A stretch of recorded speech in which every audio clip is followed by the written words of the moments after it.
عرض سلام و ادب خدمت همه هموطنان همدیران عزیز و گرامی قدرم. امیدوارم هر کجایی که باشین تنصیحت و سلامت باشین. دوستان و هموطنان عزیز، ما امروز تصمیم گرفتیم در برنامه قدرت و حقیقت در خدمت شما قرار بگیریم. اگرچه 5 تا 10 دقیقه بر وقتتر برنامه رو آغاز کردیم از وقت معمولی، این بهتر و خوبتر است و اینی که بینندگان ما بتوانند با برنامه تا وقت معین پیوست شوند و بینندگان بیشتر شوند تا صحبت رو ادامه بدیم. هموطنان و همدیران عزیز، نگفتن نماند که برنامه قدرت و حقیقت یک برنامه تحریز شده از جانب سازمان جوانان برای احیای تاجیکستان است و هدف اصلی این برنامه چند نقطه رو در بر میگیرد. دوستان و هموطنان عزیز، نقطه اول این شناسایی و یا اینکه خودشناسایی و بهتر ساختن راهبری برای جوانان است تا اینی که ما بتوانیم از این طریق به جوانان کمک کنیم. دوم این بلند برداشتن رشد معرفت جوانان است. ما از این طریق میخواهیم که به جوانان آگاهی بیشتر بدهیم تا اینکه جوانان بتوانند از همون نقطه‌ای که بالا ذکر کردم، خودشناسایی ملی، صفتی لیدر سازی و مطمئن باشند که جوان یک نیرویی است که میتواند با نیروی خود، با اعتماد خودی که دارد، اگر پیدا کنند را، نه تنها یک حاکمیت را اداره کند بلکه جهان را اداره کند. سوم تشویق ارزش‌های ملی، دینی و انسان دوستی است که ما در اینجا صحبت خواهیم کرد و راجع همین طور که شما می‌بینید هر هفته ما از ملت و وطن و کشور و دین و انسان دوستی خیلی زیاد صحبت میکنیم و کوشش میکنیم که ما یکدیگر رو خیلی بیشتر بشناسیم و بدانیم که یک انسان چگونه ارزش‌های ملی خود رو، ارزش‌های دینی خود رو، ارزش‌های انسانی رو چگونه حفظ کند و چگونه احترام بگذارد و چگونه برای پیشبرد او و حمایت او مبارزه ببرد. نکته دیگر، ما اینجا یک فضای آزاد را برای بحث طرف ها احیا میکنیم تا اینکه این نقطه هایی که در بالا ذکر کردیم بتوانند جوانان بیاین پیوست شوند و از همین طریق بحث های آزاد و فکرهای گوناگون یک تجربه معینی بگیرند برای بهتر ساختن نقاطی که در بالا ذکر کردم. نقطه پنجم که نقطه اصلی است برای حل مشکلات جامعه، ما اینجا برنامه را تشکیل کردیم، ساختیم تو اینی که ما بتوانیم از طریق برنامه های خود با اینی که با نقطه های بالا ذکر کرده شده کمک میکند و علاوه بر این حل مشکلات جامعه را بررسی کنیم که چگونه ما میتوانیم از این بحران و مشکلاتی که بالای ملت ما، بالای کشور ما، بالای سرزمین ما آمده است از این برآییم. این 5 نقطه ای است که ما در این برنامه صحبت خواهیم کرد، اطراف این موضوع ها بحث خواهیم کرد و همیشه کوشش میکنیم که هر موضوعی رو که به بحث میکشیم در برنامه ذکر میکنیم 5 هدف رو دنبال میکنیم و هدف دیگری در این برنامه ها دنبال کردن نمیشن و اگر از دوستان از این 5 هدف برایشان جالب است و میخواهند در برنامه اشتراک کنند، میتوانند از طریق این لینکی که ما در برنامه گذاشتیم پیوست شوند و انشالله که فکر و نظر و اندیشه خود رو در اینجا بیان دارند. هموطنان و همدیران عزیز، پیش از آنی که بازم به موضوع اصلی بر بگردم میخوام یک نکته رو ذکر کنم، بعداً بر بگردیم به موضوع اصلی. همطوری که شما در جریان هستید، من همیشه چی از سامانه رسمی حرکت سیاسی گروه 24 و از سامانه یوتیوبش زیاد برنامه‌های پخشای مستقیم داشتیم راجع این مشکلات برادرمان سهراب ظفر و نسیم جون شریپوف که این حال در تاجیکستان به زندان‌های طولانی محکوم شدند. من به شما وعده داده بودم که در روند برنامه ها اگر اطلاعات به ما رسید حتما به سمت شما میرسونیم. دوستان و هموطنان عزیز، متاسفانه برای ما دیروز از جانب خویشاوندان و نزدیکان این برادران زندانی اخبار رسید و خبر رسید که با آنها اجازه ملاقات داده نشد و سهراب ظفر و نسیم جون شریف پروندهشان به سود عالی یا اینکه با دادگاه بالایی برده شده است و پرونده آنها را برای دادگاه جدید آماده می سازند و مطمئن نیستیم که در دادگاه جدید نسبت آنها چه حکمی نوی را در پیش گرفتند. دوستان و هموطنان عزیز، یادآور میشم که این نکته خیلی مهم است که سهراب ظفر و نسیم جان شریپوف در گذشته در دادگاه، بعد از دادگاهی که سهراب ظفر به 30 سال محکوم شد و نسیم جان شریپوف به 20 سال، اصلا نخواستن شکایت کنن و از خشتوارشان هم نیز خواستن که از این حکم دادگاهی شکایت نکنید، زیرا هیچ اثری نخواهد داشت. و سهراب ظفر هم خودش نیز اقرار کرد و گفت که ما تروریست نیستیم، اکستریمیست نیستیم و هیچ خیانتی به این ملت و این کشور و این جمعیت نکردم و حزب ما هم در تاجیکستان که حزب تروریستی و اکستریمیستی نیست و بر اساس همین من خودم را گناهکار نمیشمارم. و بعد از آنی که این حکم را قرائت کردن، سهراب ظفر به خانواده‌شان و نسیم جان شریپوف اینچنین ارائه کردن که ما از روی این حکم شکایت نمی کنیم و حکم هر چی که هست او را قبول میکنیم، میریم داخل زندان. تصمیم بود که بعد از یک هفته اینها را روان کنن به اون زندان هایی که معین کرده شدن که باید روانه شوند، ولی بعد از یک هفته این کار صورت نگیره و خویشاوندان اینها وقتی که به ملاقات آمدن با آنها اجازت ندادن و گفتن که پرونده اینها به دادگاه عالی، به سود عالی برده شد و قضیه در اوج دیده میشد و بر اساس همین شما اجازت ندارید که از زندانیان دیدار کنید.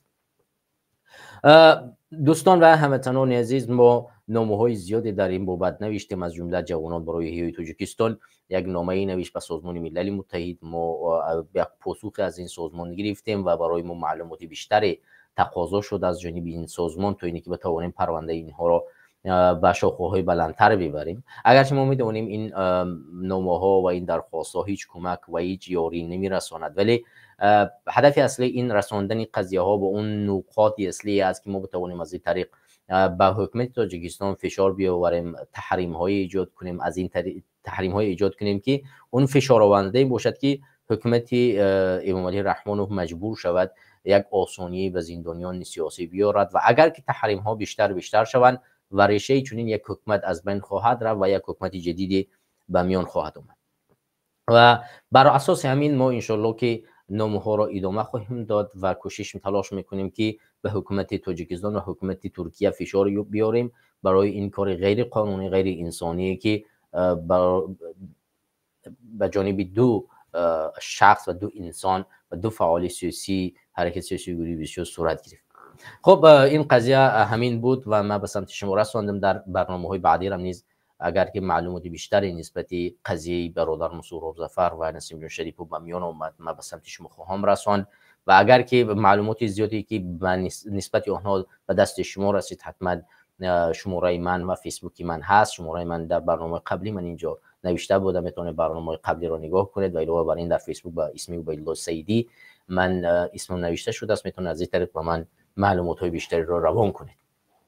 میگذاریم به موضوع اصلی. برادران و خواهران عزیز، همونطور که شما میدونید در تاجیکستان همه ساله، یعنی از سال 2016 این جانب 16 سپتامبر 16 نوامبر روزی پرزیدنت تجلیل کرده می شود و این برنامه مخصوصا به این روز بخشیده شده است و من یک مقاله خیلی زیادی در سازمان جوانان برای احیای تاجیکستان راجع همین موضوع نوشته بودم. شما میتونید از سامانه فیسبوکی ما و یا از سامانه یوتیوبی ما این مقاله را بخوانید و چند نکته را در این مقاله ذکر کردم و علاوه بر این برنامه امروزه رو نیز به همین سمت، به همین موضوع بخشیدیم، زیرا این موضوع بسیار یک موضوع حساسی است که ما در تاجیکستان عیدهای گوناگون داریم و علاوه خصوص جشن پرزیدنت یا اینکه روز پرزیدنت.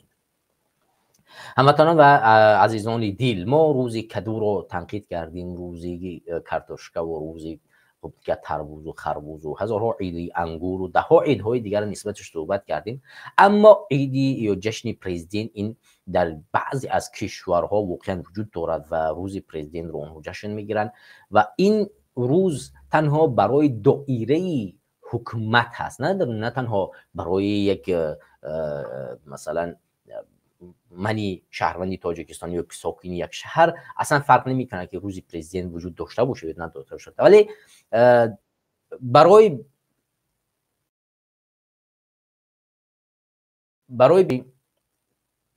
بخشی سیاسی یا که حزب سیاسی پرزیدنت تشکیل کرده میشه تا اینکه پرزیدنت بتواند از طریق همون روز برای خود تبلیغ کند و از سیاست ها و از توانایی خود که در چند روزی که انجام داده است، در چند سال انجام داده است، برای مردم تبلیغ کند.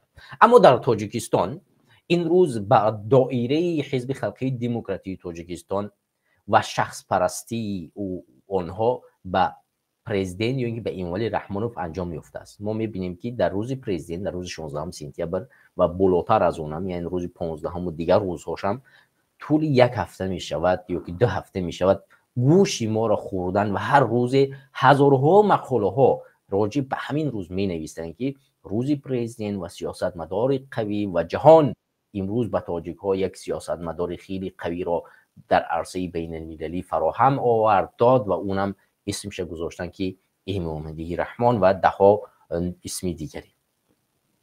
ولی من سوال در اینجا گذاشتم که روزی مهاجر، ببینید چرا من موضوع را به 2 اسم، عنوان را به 2 اسم گذاشتم، یعنی روز پرزیدنت یا روز مهاجر؟ چون اگر بخواهیم که درک فهم کنیم که روزی مهاجر، باید بدونیم که مهاجر از سال 2000 تا امسال خدمتش بالاتر از هر کسی دیگر در تاجیکستان است. شما اگر شاخه های سیاسی تاجیکستان را نظر کنید و حکومتداری ما را نظر کنید و طرف چرخش اقتصادی ما را نظر کنید، میبینید که خدمت یک مهاجر بالاتر از خدمت یک وزیر در تاجیکستان است. من نمونه مثالش را میگویم. ببینید دوستان گرامی، زیاده از 40%، یعنی تقریبا 50% درآمد کشور و بودجه ما از جانب مهاجران مهنتی ماست و برای بهتر ساختن وضعیت کشور ما نیاز به پول مهاجرا داریم. اگر که 50 یا که 40% پول مهاجران مهنتی به داخل کشور ما اگر نیاید، مطمئن باشید که این چند روزی که دیگری که شاخه دیگری، یعنی 60% دیگه یا اینکه 55% دیگری اقتصاد کشور که وجود دارد از هم در می پاشد، از هم می رود. چون اون 40% کمک کننده و یعنی ما فوندامین میگن در زبان کوچگی، یعنی ته کرسی این 55 یا 60% دیگری اقتصادیات کشور است که بچرخد و اگر این 40% ته کرسی فوندامین نباشد خانه لازم نمی شود. یعنی بر اساس همین باید ما چی داشته باشیم؟ روزی مهاجر. یعنی روزی مهاجر از دیدگاه بنده و از دیدگاه و بیشتری از کارشناسان برای ملت مهمتر از روز پرزیدنت است و ما باید که اول روز مهاجر را در تاجیکستان جشن بگیریم و اگر اقتصاد کشوری ما اجازت بدهد که ما توانایی بیشتر داریم و میتونیم یک روز دیگر را در تاجیکستان رخصتی کنیم، تعطیلی کنیم و جشن بگیریم، آن هم بعد میتوانیم یک روز پرزیدنت و یک شخص دیگر را در تاجیکستان تجلیل کنیم. خب هموطنان و همدیاران عزیز، من در اینجا چند برنامه و چند نواره رو در خصوص همین موضوع برای شما آماده ساختم و پیش از آنی که به نوارها بریم میخوام یک نقطه دیگر را اینجا ذکر کنم. ببینید وقتی که ما مهاجر میگیم همه مردم به این فکرن که واقعا کشورهای گوناگونی از جمله بالقدرت‌ها و کشورهای یکمی جهان مهاجر دارند، ولی حقیقت هم دارد هر کشور و هر ملت واقعا مهاجر دارد و مهاجراش در خارج کشور کار میکنند. ولی تفاوت وجود دارد بین مهاجرها، فرق وجود دارد بین مهاجر یک کشور تا کشور دیگر. ما دور نمیریم، ما برمیگردیم به همین کشور ازبکستان همسایه خودمون. ببینید وقتی که در روسیه وضعیت مهاجران مهنتی بد شد و شرایط تنگ شد و دایره مهاجران مهنتی را تنگ کردن، حکومت‌های آسیای مرکزی رجوع کردن به بیشتر ساختن جایهای کار، تعلیم دادن نسل نورست و بهتر ساختن سطح مهاجرت و کافتن مکانهای بهتر تا اینه که مهاجران وقتی در روسیه عذاب میکشن مکانی بهتری برای آنها در کشور دیگر آماده سازده شود. ببینید در کشور ازبکستان همسایه ما دهها کالج های طبی و تکنیکی و رشد صنعی و دههای دیگر آماده شد. اینها این سال و سال گذشته و 5 سال نه، 10-15 سال پیش اینها ساخته شد و کادرها آماده کرده شد. امروز ازبکستان پرستارهاش به کشور آلمان در سطح بین المللی، در سطح آلمان روان میکند و آنها میان در آلمان چیکار میکنن؟ دکتر کار میکنن، پرستار کار میکنن.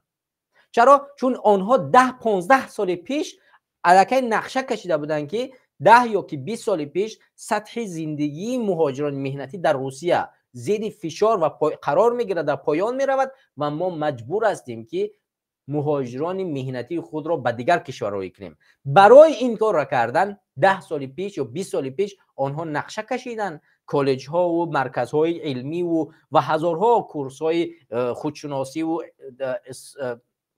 شغل ایجاد کنی تهیه کردن، تشکیل کردن و به مهاجران مهنتی خودشان چیکار کردن؟ علم آموختن.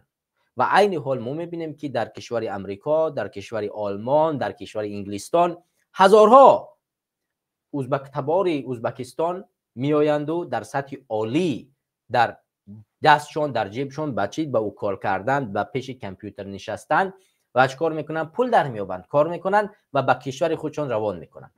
ولی تاجیکستان در طول این 10-20 سال اخیر تنها 2 سال پیش یا 3 سال پیش چیکار کرد؟ کوشش کرد که به همین برنامه بر بگردد. تنها 2 سال پیش، در حالتی که وضعیت مهاجران بدتر شد، یعنی پیشکی برنامه و نقشه نکشید و اونم در کالج های طبی. ولی کالج های طبی زیاده در تاجیکستان ساختن، تنها طبی. حالا در یک جامعه باید 10 نمود کالج ساخته شود و در 10 فن باید تعلیم داده شود. برای همین در تاجیکستان فقط کالج های طبی. حالا در کالج های طبی تاجیکستان کیها تحصیل میکنن؟ 80% دانشجویان کالج های طبی تاجیکستان دخترها هستند. دخترانی که بعد از ختم این کالج های طبی شوهر میکنن و از جانب شوهرهایشان کار کردن اجازه داده نمی شود. بازم ما برمیخوریم به همون بحران چه کسبی. برگردیم به قرقیزستان همسایه خودمون. من یادم هست که سال 2008 و 9 ما در شهر کانسکی منطقه کراسنیارسکی کرای فدراسیون روسیه در بازار سودا میکردیم و همیشه میرفتیم از بازارها مثلا جمعی میخریدیم، میومدیم کوتاه سودا میکردیم. در همین وقت یک زمان بازار به یک تحولات جدید در سال 2011 به میان آمد. یک تحولات باری ارزان نظر به باری چین، نظر به باری دیگر کشور از قرقیزستان همسایه ما وارد شد. ما تعجب کردیم، گفتیم چگونه چین چه دیگرگونی اومد که باری قرقیزستان یک باره بازارهای روسیه را چور کرد، ضبط کرد، گرفت. چرا؟ چون آنها 10-20 سال پیش میدانستند که باید کادرسازی کنند، کوشش کنند که جایهای کاری در داخل کشور خودشان برای مهاجران مهنتی بسازند تا اینکه مهاجران مهنتیشان در خارج کشور اذیت نکشند. و واقعا هم توانستند، موفق شدن. امروز ما میبینیم که قرقیز تبارها در کشورهای اروپایی پیشرفتند. مثلا در انگلستان یا که در انگلیه که عین حال من قرار دارم، در همین فرم‌هایی که حتی کارهای چی میگیرن، عادی میگیرن، تاجیک ها را به کار نمیگیرن. با سبب چی؟ خشونت زیاد، یعنی تعلیم نداشته خشونت زیاد می شود، با سبب ندانستن زبان، با سبب کمبود علم و دانش، با سبب رفتار بد و نداشتن تخصص. اینها را از کار میرانند. چرا؟ چون وقتی که مهاجری مهنتی از کشور قرقیزستان برمیگردد، میآید این کشور 6 ماه کار میکند، میداند که باید 6 ماه پس برگردد برود، چون در وطن خودش در اونجا بازم کار جدید منتظرش است. در این پولی که 6 ماه کار کرده است در وطن خودش میتواند موقتا یک کار دیگری رو تشکیل بکند و در اونجا یک مدت کار بکند. 6 ماه بعد دوباره درخواست کند بیاید به این کشور و موفق می شود. اونجا می رود، 6 ماه دیگر میسته، دوباره درخواست میکنه، نگردد میاد. ولی وقتی که تاجیک میآید، کس ندارد، زبان نمیداند و فرهنگ دارایی مهاجرت را علم یعنی ناآموخته است، اینجا میاد چیکار میکنه؟ میگه که اگر من بگردم تاجیکستان دیگه برای من ویزای کاری داده نمیشود و اینجا باید من درخواست پناهندگی کنم و از هر طریق غیر قانونی چرا چیکار کنن در این کشور بمانم و آبرو شأن شرف تاجیک در اینجا پس کنم. چرا؟ چون یک انسانی که غیر قانونی در یک کشور زندگی میکند شأن و شرف و آبروی یک ملت را پایان میبرد، چون زیر ضربه پلیس قرار میگیرد، زیر ضربه کارفرما قرار میگیرد، زیر ضربه این ملت ها قرار میگیرد، در هر کجای میره زیر ترس و هراس با یک لباسای چی فرار میکند. این که اصلا خودش نشان داده چی از نبودن سواد کافی و تعلیمی درست در مکاتب تاجیکستان. یعنی ما اگر بر بگردیم بر ریشه اصل ما میبینیم که کشورهای حتی همسایه ما در سازش مهاجرت مهنتی و مکانهای بهتر ساختن فضای مهاجری مهنتی پیشرفت کردند. آنها برای بهتر ساختن و تقویت بخشیدن مهاجران مهنتیشان 20 سال پیش برنامه کشیدن و توانستند که امروز مهاجران آنها در شرایط بهتر و در کشورهای بهتر قرار بگیرند، ولی حکومت ناتوانی ما نتوانست تا امروز یک فضایی بسازد، یک علمی برای مهاجران مهنتی بیاموزد که در کشورهای مانند آلمان یا اینکه گرمانیا به اصطلاح روسی، کشور بریتانیای کبیر، امریکا، ژاپن، کره جنوبی و دهها کشورهای دیگر بروند کار کنند. ببینید مثلا وزارت مهنت و شغل اهالی تاجیکستان یک سازش را حکومت امامعلی رحمان با ژاپن آماده کرد و اینها عین حال دعوت دارند که برای رفتن با همین کشور باید بیایید کسب آموزی را در همین وزارت آغاز بکنید تا اینه که ما شما را آماده کنیم به همون کشور برید. ببینید اگر وقتی که همین سازشنامه نوشته میشد یا اینکه نونوشته همین سازشنامه ما کادرهای آماده داشتیم، مطمئن بدیم که در وزارت مهنتی ما ده تا کورس‌های مشخص برای بهتر ساختن همین مهاجرت سطح دانش، زباندانی، شعور آماده شده است، کسبی و شغلی آماده کرده شده است و تیار داریم. ما به هر کشور می رفتیم درشان هم میتوقیدیم، میگفتیم که کشور کارفرما شما به نیروی مهاجرت مهنتی در فلان شغل ها نیاز دارید و بیاید برای شما ما تامین میکنیم. مثلا در کشور شوئد امروز پرستار نمیرسد، در بریتانیای کبیر پرستار نمیرسد، در آلمان یا که به اصطلاح گرمانیا پرستار در نمیرسد. ما وقتی که کافی همین اشخاص را با زبانهای خارجی و دانش زبانهای خارجی در کشور داشته باشیم، ما میایم با این کشورها درهاشون میتوقیم، میگیم که شما مثلا در اینجا با همین نیرو نیاز دارید، بیایید با ما همکاری کنیم، شما برای ما کار بدهید، ما در عوض همین برای شما کسب، یعنی کسایی که متخصص هستند روان میکنیم و اینها میان در اینجا کار میکنن و در همین پولی که به تاجیکستان میروند ما باز آماده ایم که از شما یک چیز بخریم به تاجیکستان ببریم. مثال میگیریم کشور آلمان به تاجیکستان 10 ماشین روان میکند، پول تاجیک ها به کشور آلمان رو میآید، یعنی ما ماشین میخریم به تاجیکستان میبریم، هزارها آپل این کشور گرمانیا آلمان در تاجیکستان است. ما بیایم به آلمان بگیم که شما میبینید که صنعت ماشین سازی شما در تاجیکستان خیلی رواج یافته است و تقریبا بیشتر ماشین های تاجیکستان از کشور شماست، بیایید ما با شما همکاری کنیم، ما برای شما پرستار تامین میکنیم و در دیگر شاخه ها هم کسب داریم، نفر داریم، زبان ها آماده، شغلاشون آماده، همه تیار، بیایید ما برای شما آماده میسازیم، اینا رو میتیم و شما چیکار کنید در عوض برای ما ماشین بتین. مثلا بیایید همکاری کنیم، ما از کشور شما مثلا فلان ماشین ها را اجازت میدیم، رستماشکشون از کشور شما کمتر میکنیم تا اینه که همین ماشین ها بیشتر از کشور شما به تاجیکستان برود و شما در عوض برای ما چیکار کنید؟ نفعی را بدید که ما ضرر نبینیم، یعنی پول ما طرف شما میآید، پول شما را طرف ما برود، یعنی ضرر. یعنی یک دیپلمات چون این کار میکند. بر اساس همین وقتی که ما حرف میزنیم در اساس حرفهایمون باید چیکار کنیم؟ منطق و دلیل استدلال داشته باشیم. ولی وقتی که یک حکومت دیکتاتوری می شود، توانایی فکری ندارد، نمیتواند برای ملتش خدمت کند، این مشکلات ها به میان میآید. یعنی من نمونه مثالش رو گرمانیا رو برای شما گفتم. مثلا حاج ازبکستان در عوض اینی که با آلمان مهاجرین مهنتی کاری روان میکند، یعنی در ساحه بیشتری مهاجران مهنتی که از کشور ازبکستان همسایه ما به آلمان یا که گرمانیا میآیند در ساحه پزشکی است، پرستاری است. آیا ازبکستان پول آلمان رو میگیره میبرد؟ آیا به آلمان یگان چیز دیگه نمیفروشد او کشور؟ یعنی آلمان پولش میره به طرف ازبکستان. آیا از ازبکستان یگان چیز دیگه به آلمان میآید؟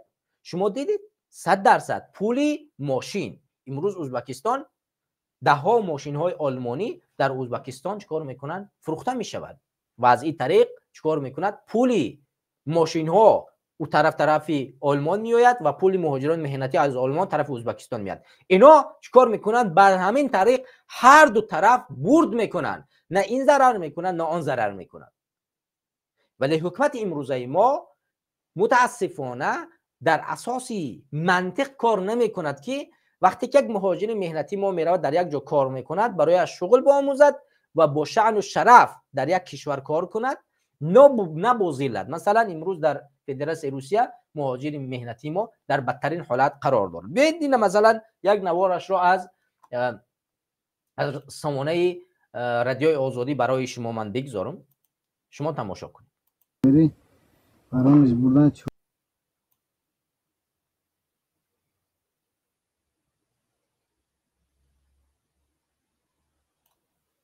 من فریب کردن.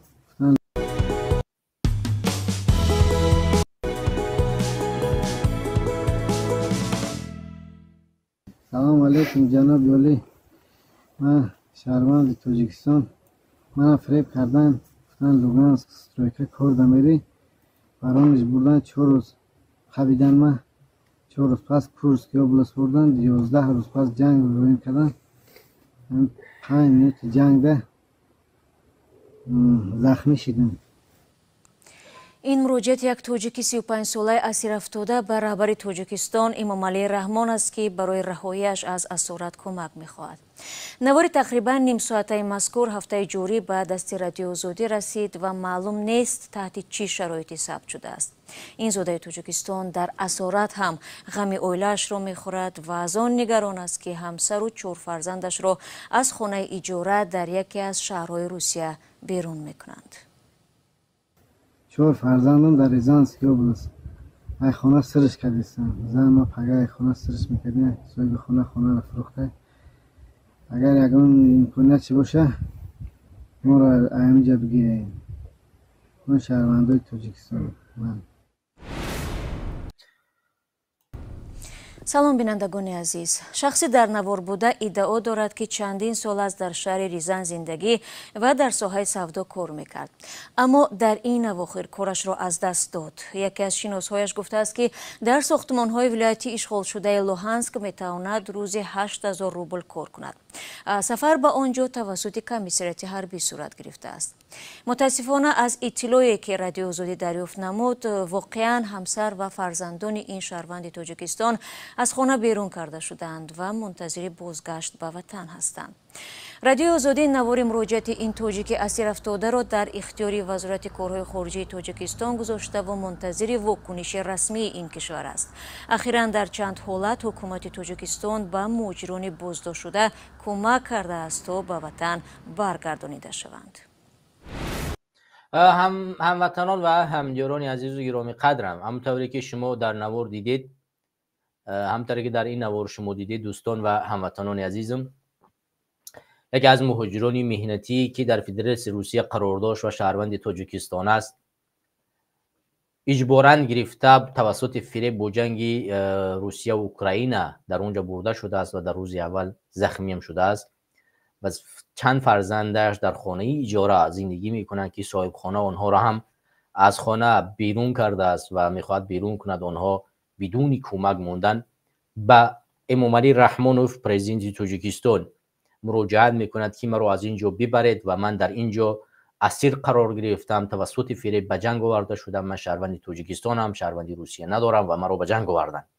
این حالت پسترین حالتی است که برای یک مهاجر مهنتی میاد. ما از روز آغاز جنگ روسیه و اوکراین ما اعلام داشتیم که جوانان ما لطفاً به این جنگ نروید، ولی حکومت تاجیکستان تو این روز یک تصمیم درست در عوض رفتن و یا که بردن اجباری شهروندان تاجیکستان انجام نداده است و ما میبینیم که این شهروند تاجیکستان متاسفانه اجباراً برده شده است و در اونجا خدا میداند که عین حال زنده است و در چه حالت قرار دارد، خدا کند که زنده باشد، قرار دارد و ما توانایی خدمت کردن و کمک کردن به ایرا و حال ایرا خبر گرفتن رو نداریم. فقط یگانه کسی که توانایی دفاع کردن از حق این مهاجر مهنتی رو دارد، از حق ساکن و شهروند جمهوری تاجیکستان رو دارد، این حکومت تاجیکستان است که این ملت رو، این فرزندان این سرزمین رو به همون تقدیر خودشان به دست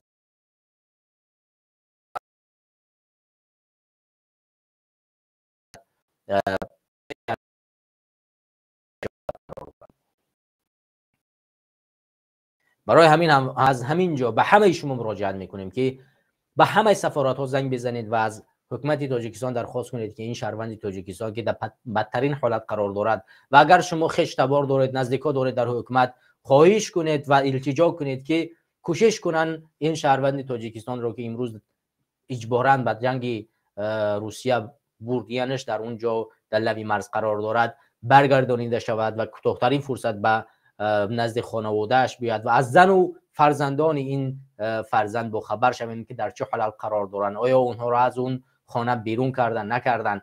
از همه شما خواهش میکنیم که در قضیه این شهروند خاموشی را اختیار نکنید. نوار رادیوی آزادی را که در اینجا نشر شده است نسبت قضیه همین شهروند تاجیکستان گپ میزند در همه جا نشر کنید، عکس و صورت‌های را در همه جا نشر کنید و از حکومت طلب کنید که در قضیه همین شهروند تاجیکستان به طرف نباشند. شما ببینید که فردا نوبت شما از هر خشتبار شما در روسیه قرار دارد، چه اگر خودت نباشی برادرت است، برادرت نباشد جیانت است، جیانت نباشد پدرت است، پدر نباشد یک خیش نزدیک دیگر در فدراسیون روسیه قرار دارد و این هر روز امکان دارد که یک نفر از این خانواده را چکار کنن، بگیرن به جنگ اوکراین یا جنگ روسیه اوکراین در اونجا ببرن و در اونجا قربانش کنن.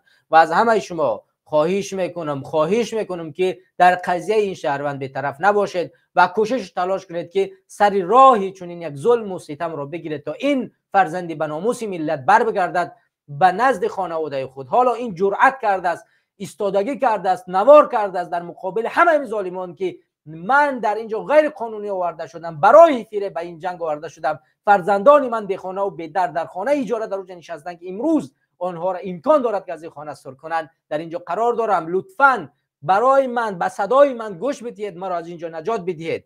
واقعا هم اگر ما ملتیم، اگر ما ناموس داریم، اگر ما کشور داریم، هویت داریم، باید اول از هویت و ارزش ملی خودمون که هر یک شهروند این تاجیکستان ارزش ملی این کشور است دفاع کنیم. در صورت دفاع نکردن دیگر ودا نزنیم، لاف نزنیم که ما ملت هستیم، ما کشور هستیم، ما پرزیدنت داریم، ما حکومت داریم، ما سرقانون داریم و هر کس در هر حالت قرار بگیرد اون رو چیکار میکند؟ دفاع میکند. از همین جا من به سفیر تاجیکستان در فدراسیون روسیه مراجعت میکنم. ای سفیر رزیل، امروز باید نشان بدی که میتوانی این شهروند تاجیکستان که در جنگ قرار دارد باز پس بگردانی و در نزد سفارت با این جوان یک عکس بگیری و نشان بدی که تو با این ملت و این سرزمین خدمت میکنی، نه خیانت میکنی. جوان این سرزمین امروز رفته است با راه فریب که تو سوادش ناموختی، تو علمش ناموختی، تو کسبش ناموختی، رفته است در جنگ برای فریب که در کدام ساختمانی برود 10,000 کار کند، روزش 8,000 کار کند، فریب کرده به جنگ بردیانش.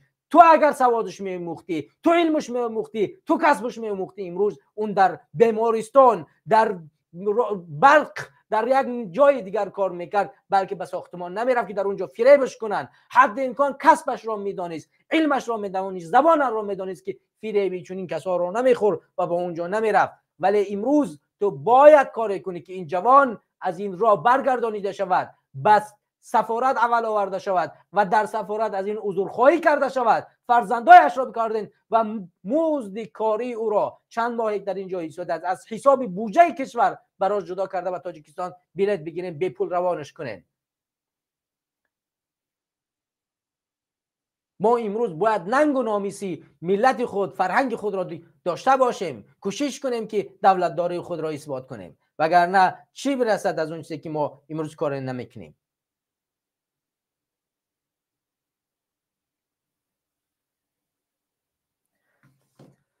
مرگ به همین خیر دولتداری و ملتداری که فرزندانش در چنین حالت قرار بگیرند. بیاین از ادامه همین نوار مشکلات مهاجران مهنتی را میفهمیم.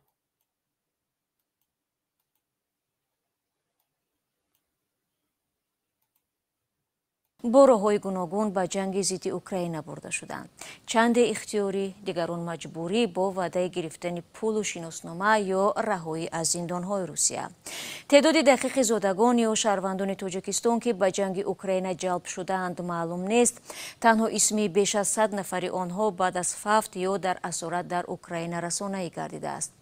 برخی از رسانه‌های روسیه از دفن شدن ده‌ها مهاجر در قبرستان‌های دست جمعانه روسیه خبر دادند که ممکن است در بین آنها شهروندان یا زادگان تاجیکستان هم بودند. نیروهای دولتی روسیه شکار مهاجران و فرستادن آنها به جنگ اوکراین را سرمشق کار خود قرار دادند. ماه گذشته در این باره رئیس کمیته تفتیشاتی روسیه الکساندر باستریکین با تمسخر و خوشحالی معلومات داده بود. ما الکی بیش از 30,000 چنین شخص را که شهروندی گرفته و خواهشی در قید حربی گذاشتن را نداشتند شکار کردیم. آنها را نامنویس کردیم و حدود 10,000 نفرشان را به منطقه عملیات مخصوص نظامی فرستادیم. به ما میگویند که در آنجا آنها برایمان چی در کارند؟ کندن خندق یا تحکیم بخشیدن. برای این واقعاً بازوان کاری لازمند. آنها امروز صف واحدهای کمک رسان را به جبهه پر میکنند. همین هفته در ولایت ورونیژ یک زاده 45 ساله تاجیکستان را برای در کمیسریت حربی ثبت نام نشدن از شهروندی روسیه محروم کردند. سرریاست وزارت کارهای داخلی در ولایت خبر داد که حالا او برای در این کشور بودنش اساسی قانونی ندارد و باید روسیه را ترک کند. ولی باید گفت مسئله تنها با منع شهروندی انجام نمی‌یابد. ماهای آخر شکایت زندانیان از آسیای مرکزی درباره اوج گرفتن بدرفتاری نسبت آنها در مسائل اصلاحی این کشور و دعوت‌های به تکراری رفتن به جنگ اوکراین بر عوض آزادی و شهروندی افزوده است. طاقت فرسا شدن شرایط زندان‌ها و رفتار در نسبت محبوسان از آسیای مرکزی را یک مصاحب ما که در مسائل اصلاحی نظام سخت روسیه ادای جزا می‌کند نیز تصدیق نمود. ملتگرایی می‌کنند. مسلمان‌ها را میگن بسیار محکم میکنن. در تورما میگن در زندان با زندانچه مایده است. تفقیق‌های جریمه‌ای میگن مسلمان‌ها را میگن محکم میکنن. به هیچی به گناه بی گناه فرقش نیست محکم میکنن. مدت‌های طولانی 15 سوت تمام میشه جواب نمیتن با 15 سوت که دیگر میتن جواب تمام نشد با 15 دیگر میتن. هر چی بهانه که خواب کردی زپرافکن نکردی این نکردی این بی‌عدالتی هستین. همین حالتا را شهروندان خودشان هم میکنن. اگر محکم کردی نوشن و ها رو محکم نمیکنن فقط شهروندان خارجی مثلا مسلمانان رو در بلا موندگی. با فکر شما چرا این طور رفتار میکنند؟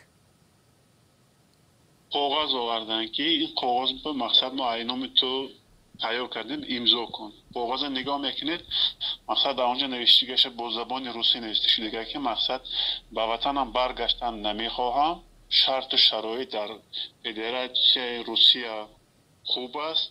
همینجا ادای جزا کردن میخواهم. به وطنم برگشتن نمیخواهم. در تاجیکستان مقصد شرط و شرایطش وزنین است گفته. همیشه کاغذ سیر کرده اینو ما امضا کردیم. امضا نکنیدم خودشون میگن امضا میکنن تمام. یکی ما رفتن میخوایم برای چی ما اینو میفرستن؟ شنیدیم که فشار بالای مهاجران محبوس باعث خودکشی چندین نفر هم شده است. اصلا خیلی حالتو هست. حالتو که مقصد همین جنگ رفتن هم یک خودکشی است. امور تازه محبوسان تاجیکی که در زندان‌های روسیه نگهداری می‌شوند دسترس نیست. نمایندگی تاجیکستان در روسیه هم از ارائه این امور خودداری می‌کنند.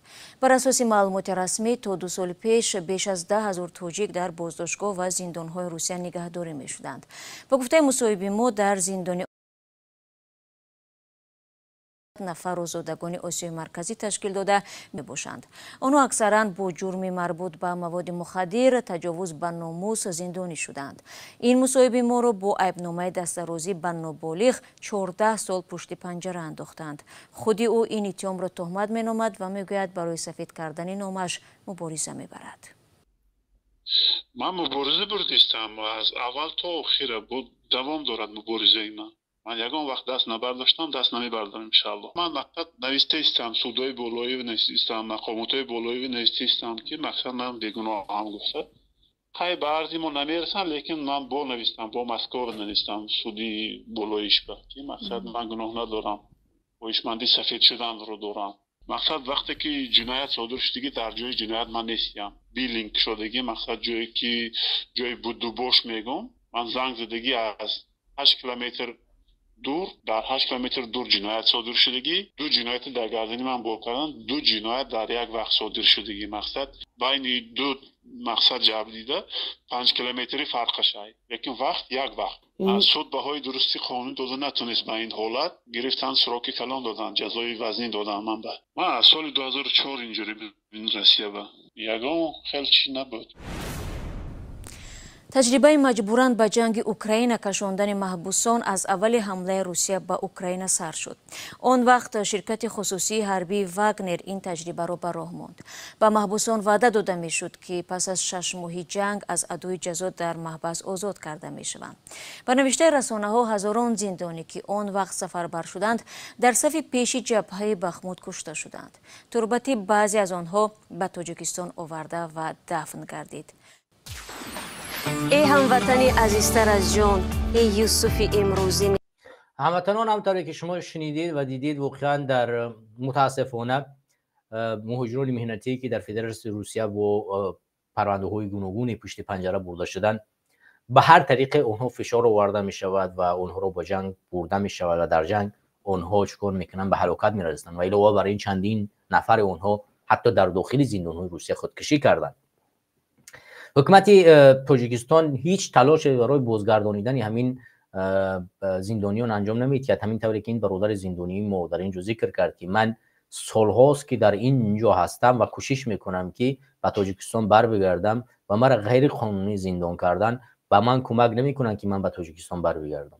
همین را شما احساس کردید میگه که حتی مقامات این کشور اومدن از ما مجبورن یعنی با زوری با فشار نامه نوشتن گرفتن امضا بگذارید که ما با تاجیکستان به اختیار خود بر نمیگردیم و در همینجا یعنی در داخل فدراسیون روسیه چیکار میکنیم زندان حکم خود را میگذارونیم. به خاطر چی این کارو میکنن؟ ببینید همین زندانیان از بودجه کشور روسیه غذا میخورن و مصرف دارن و حتما که اگر حکومت روسیه از اینها سوء استفاده نکند نمیخواهد که اینها در اینجا بشینند. برید در تاجیکستان زندانتون بشینید. چرا؟ چون در داخل فدراسیون روسیه اونها از بودجه از پول مال مردم میان در اونجا میخرن ولی یک چیز اینجا سبب است. چرا؟ چون از آنها سوء استفاده میکنن جنگشو میبرن و در ده کارهای دیگر آنها رو استفاده میبرن و حکومت تاجیکستان باید برای بازگردانیدن شهروندان حتی زندانیاش تلاش کنه. حتی از غیر زندانیانش دفاع نمیکند و تلاش نمیکند بلکه چرا از زندانیان. ما از تمام برادران زندانی که در داخل زندان هستن اول از جانب پروردگار برای شما صبر خواهانیم و ما مدعی برای کمک کردن به شما هستیم و اگر که میخواهید واقعا برای شما خدمت کنیم بیاید تاریخی خود را و طرز زندگی خود را برای ما برسانید و ما کوشش تلاش میکنیم که آن را در تمام سامانه ها و رسانه ها برسانیم و از این طریق برای شما کوشش کنیم که وکیل هایی هستند که کمک برسانن آشنا بسازیم و کوشش کنیم از این طریق برای شما حد امکان تا درجه را که باشد در نوشتن، در گفتار، در رسانه‌ای کردن، در کارهای حقوقی و در دیگر کارها برای شما کمک برسانیم. هموطنان عزیز همونطور که شما دیدید این یک روزی بود، روزی مهاجران مهنتی که من گفتم برای شما مثال میارم که واقعا همونطور که شما میبینید روزی مهاجری که در چنین حالت قرار دارد و باز هم 40% بودجه کشور از پول همین مهاجری مهنتی است. برای ما باید یک روز عید باشد، جشن باشد. مادر تاجیک، همسری تاجیک، پسر کودک یک پسر بچه و پسر دختر تاجیک در تاجیکستان امروز دهانشان سوی همین مهاجران مهنتی هستند و اگر همینا نباشند گرسنگی در تاجیکستان اوج میگیرد و بر اساس همین باید اولا روزی مهاجر جشن گرفته باشد. و اگر روز مهاجر رو ما جشن نگیریم، هیچ چیزی دیگری برای ما ارزش نخواهد داشت. وقتی که ما روز کدو را جشن میگیریم، روز یعنی ببین، یک مهاجر، یک شهروند تاجیکستان که 40% بودجه کشور را تعیین میکند، اجرا میکند، چرا باید روز عید نداشته باشد؟ کدو روز عید داشته باشد، صده روز عید داشته باشد، کارتشکه و خربوزه و تربوز و انگور و دههای دیگر روز عید داشته باشد، وزیر و کبیر عید داشته باشند. ولی یک مهاجری که 40% درآمدش بودجه کشور را تامین میکند، او روز عید نداشته باشد، روزی معین تعطیلی نداشته باشد که حد امکان همون روز بتواند به تاجیکستان بر بگردد، در نزد خانواده خود یک تحفه بگیرد و جشن بگیرد که امروز من آزادم. این چگونه روزی هست که شما برای پرزیدنت، یعنی روزش هزارها پول مصرف میکنید، ولی برای حل مشکلات مهاجر یک روز رو تعیین نمیکنید که اون روز مهاجر مهنتی توانایی شکایت کردن، توانایی حل مشکل خود و توانایی دههای دیگر داشته باشد. همین رو شما میفهمید. متاسفانه مشکل اصلی مهاجران هم در همین جاست که ما نمیتوانیم با اون حد برسیم که یک مهاجر در یک سال یک روز داشته باشد و در اون روز شکایت خود را به حاکمیت برساند. کدو روز دارد، روزش اعلان میکند، انگور روز دارد، روزش اعلان میکند که من امروز روز جشن است، من باید در تاجیکستان بیشتر زمین پیدا کنم، بیشتر آب بخورم و ده ها و بسمدان شکایت زمیندارا و دیگه مردم بفهمند که باید ما انگور و کدو داشته باشیم. ولی شهروند تاجیکستان روزی معین ندارد که شکایت خودش را به حاکمیت برساند. متاسفانه برایش در اون روز که شکایت کند که به جای کار تامین نیست، در چنین شرایط قرار دارد، در جنگ بردن اون رو فدا کردن و حتی ده ها کار دیگر روزی برایش تعیین نکردن. یک چیز دیگر ما به سمت شما برسانم که آیا همین روز برای شما معلوم موشه، همین نفر رو شما یادتون هست؟ همین نفر رو شما میشناسید برادران؟ این نفر همون نفری یک خوبی اول ویدیوش تماشا کنیم. ببخشید من این رو کم کی طرف کنم که ویدیو رو من ببینم. من توجیه هستم، من دیگه میلان نیستم.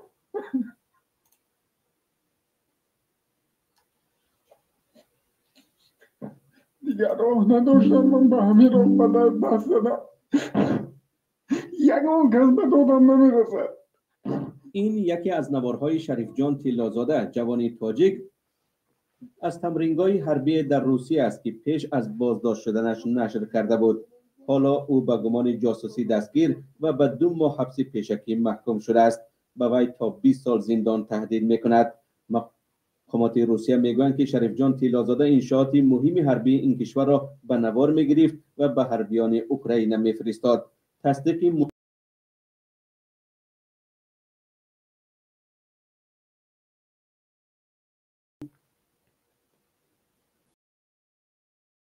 اعلانه این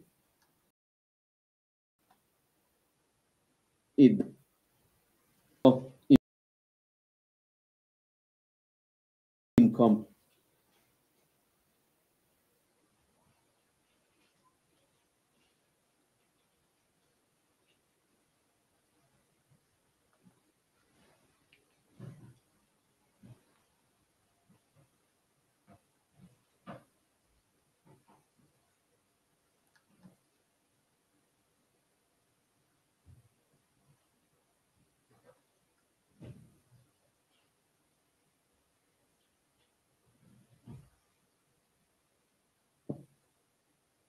نیست.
دوستان عزیز صدای ما هست؟ ببخشید از من چسبید. برادران صدای من هست در یوتیوب و فیسبوک؟ صدای ما هست؟ ببخشید دوستان، به نظر من مشکلات اومد، مشکلات تکنیکی پیش اومد، اینترنتی ما کمک مشکل پیدا کرد. صدای ما هست بچه‌ها؟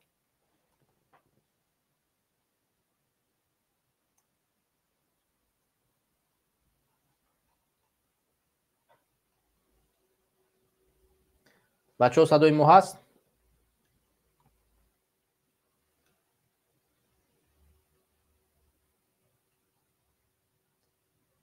بله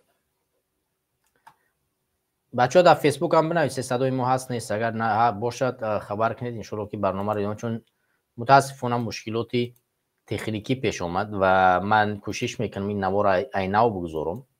بله برادر احمد تشکر، زنده باشین. من این نوار عینو بگذارم چون یک مشکل پیش اومد. به نظر من ان شاءالله که خوبتر میشه از نو بمونیم نوار و بعد از نوار ان شاءالله صحبت ادامه میدیم. من توجیه هستم، من دیگه میلاد نیستم.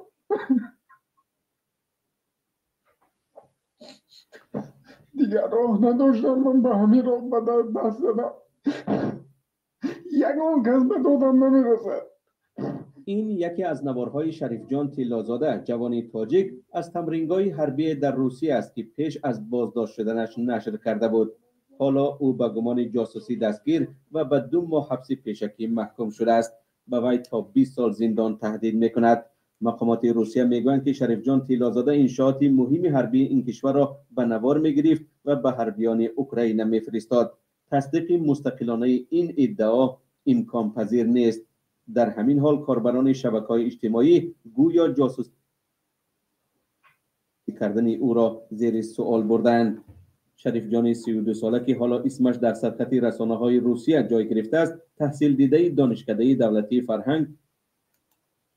خب دوستان و هموطنان عزیز، به نظر من مشکل اینترنت است و دیگر این نوار ما دوامش را نمیمونم و کوشش میکنیم که بدون نوار صحبت کنیم. همطور که شما از نوار شنیدید دوستان و هموطنان عزیز، متاسفانه این برادر ما که چندی پیش نوارش در شبکه‌های اجتماعی خیلی زیاد سر و صدا را ایجاد کرد و از مشکلات داخلی همین جای موقتی تمرین کردن جای نظامی روسیه شکایت میکرد و میگو که شهروند تاجیکستان از غیر قانونی او را میخوان به جنگ ببرن و بعد از یک مدت این نوار او را با خیانت به جرمی روان کردن و یعنی نوارها و صورتها به طرف اوکراین متهم دانستند و عین حال در زندانهای روسیه قرار دارد. اگرچه خودش شکایت کرده بود و درخواست کرد که کمک برساند، ولی میبینیم که نسبتش پرونده باز کردن و او را به زندان بردن و عین حال امکان دارد که به 20 سال زندان محکومش کنند. متاسفانه مشکلات اولی که در اول برنامه نوار را گذاشتیم که یک مهاجری مهنتی دیگری تاجیک خبر داد که او را غیر قانونی به جنگ فدراسیون روسیه به اوکراین بردن و در اونجا در جنگ قرار دارد. اگرچه شهروند روسیه ندارد و زن فرزندش در خانه اجاره نشستند، او را فریب کرده گفتند که در یک روز چند پولی برات میتیم، باید در یک ساختمان کار کنیم. وقتی که به اونجا میرود از اونجا او را چیکار میکنن؟ میگن غیر قانونی میارن دو جایی که یک محله میبیند که خودش در جنگ است و خبر ندارد.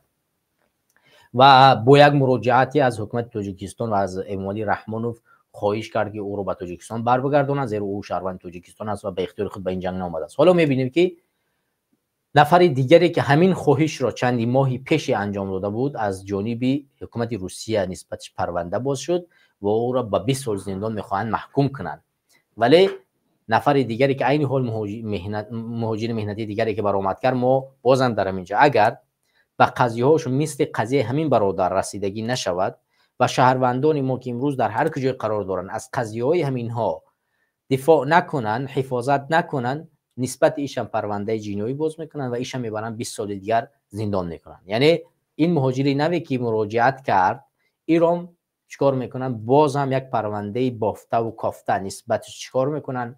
باز میکنن، میبرن 20 سال زندان دیگر محکوم میکنن. از همین خاطر من از همه شما خواهش میکنم که هر کجایی که باشید، وقتی که ما میگیم قضیه یک شهروندی تاجیکستان برای همه ما مهم باشد، باید مهم باشد، زیرا اولین یعنی سرنوشت این به سرنوشت ما برابر است و میآید تار سر ما را میگیرد و همین تیلوزاده سرنوشتش مگر با این مهاجری نوی که عین حال دستگیرش کردن شباهت ندارد. این مهاجری که نو دستگیر کردن در جنگ قرار دارد. در پرونده تیلوزاده که 6 ماه یا 1 سال پیش اعلان کرد که ما غیر قانونی در اینجا قرار دارم، دفاع کرده بود از حقش. نه. چرا؟ چون فکر میکرد که نسبت او این قضیه صورت نمیگیرد و اون زندگی جداگانه ای دارد، گوری این جدا گوری اون جدا. ولی میبینیم که نسبت اونم این کار صورت گرفت و احتمال دارد که نسبتش پرونده باز کنن اگر زنده باشد. حالا در جنگ است دیگه، در اونجا اگر که نکشته باشنش زنده باشد نسبتش همین پرونده این جوان دیگرش کار میکنن نسبتش صورت میگیرد. ما وقتی که میگوییم که روزی مهاجر اعلام کرده شود، به خاطر چی؟ به خاطر این اذیت هایی است که به خاطر یک لقمه نان یک مهاجر مهنتی میآید در این کشور، اذیت میکشد، آزار میکشد، تلاش میکند. ولی میبینید که حکومت دیکتاتوری رحمانوف بازم روز پرزیدنت را در بزرگترین حالت جشن میگیرد و بازم خبر ندارد. بیا یک بار ما و شما سامانه خاور را نگاه میکنیم، بعد یک موضوع بهتر از این موضوع است که برای شما میگذارم. بیایید بریم سامانه خاور را از روز 15 این طرفچه ما یک بار نظارت میکنیم که در حالی که در فرودگاه شیرمتوه یک بیمار، یک زنی بیمار، مادری بیمار توجیک میخواست بیاید طرف روسیه برای طبابت، در همونجا مشکلات بیماریش بالاتر میرود یا در زمین میافتد، میخواهند مردم کمکش کنند، به مردم پلیس ها اجازت کمک نمیدن. حتی یاری تعجیلی بعد از 40 دقیقه به هم جمعیت میرسد، پلیس های همون مرزی نمیگذارند که به همین مادر تاجیک چیکار کنند، کمک برسانند. این قضیه را نواری هست برای شما میگذارم، ولی پیش از نوار ما بیا بگذاریم بریم خاور، سامانه رسمی حکومت امامعلی رحمانوف که در طول چند مدت برای مهاجران مهنتی ما چیکار را انجام داد. من میگذارم میرم سامانه خاور روز 15 16 که در حالی که قضیه مهاجران مهنتی رو شما دیدید. خب این سامانه خاور است و این روزی 15. خب من این را در اکران کلانتر بمانم تا شما بزرگتر ببینید. همینطور که شما میبینید این روزی 15 است. بیای من برای خودم اینم بزرگتر کنم. روزی 15 همینطور که شما میبینید فقط عکسای امامعلی رحمانوف. این 15 درباره چی؟ اداره‌کنی پرزیدنت، شکل مؤثر اداره‌کنی دولتی و رقیبانش تاجیکستانی صاحب استقلال، روانبخشی تاجیکستانی صاحب استقلال درباره پرزیدنت. خب بیاید یه روز بعدتر کم بروقتر بریم، این ساعت 5 ساله اگر اینترنتی ما کار کنه. متاسفانه اینترنتی هم ترک میبینم، اینترنتی ما مشکل داره، نباشید. خب این ساعت چند است؟ ساعت این خب یا بس است از ساعتی از خب یا بازم یه روز یک چیز دیگه خفاتر بریم تا اینی که بینندگان احساس کنن، ببینن که در تاجیکستان مشکلات در چی هسته، اینها چی کار میکنن. بیا میریم کمی. خب اینا بیا بازم ما این روز 14 هم شد که حتی خب بیا اگه پایانی بعد نریم از 14 هم بیا بگیریم. خب میگذاریم. جام پرزیدنت جمهوری تاجیکستان در خوجند مسابقه بین المللی عاید به باکس دایر گردید در روزی برای جشن پرزیدنت. بهترین خدمتچی دولتی از حساب زنان در دوشنبه آزمون.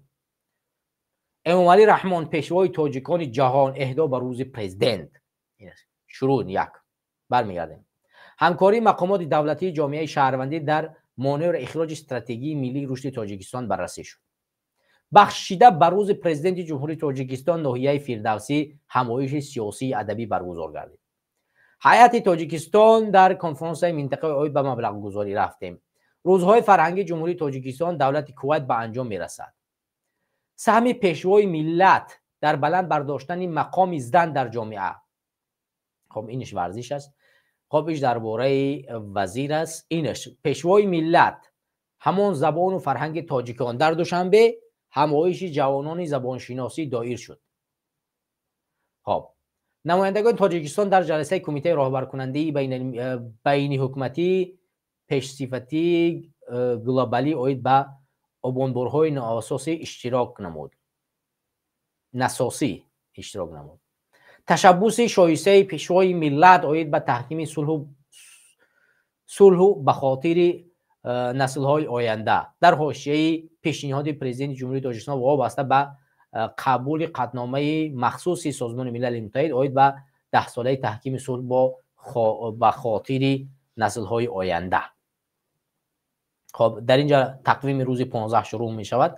همینطور که شما دیدید در روز 14 خب در روز 14 تقریبا 70 یا 60% فقط درباره روز پرزیدنت، روز عید پرزیدنت ما میگردیم. روز 16 روز 15 ما میبینیم.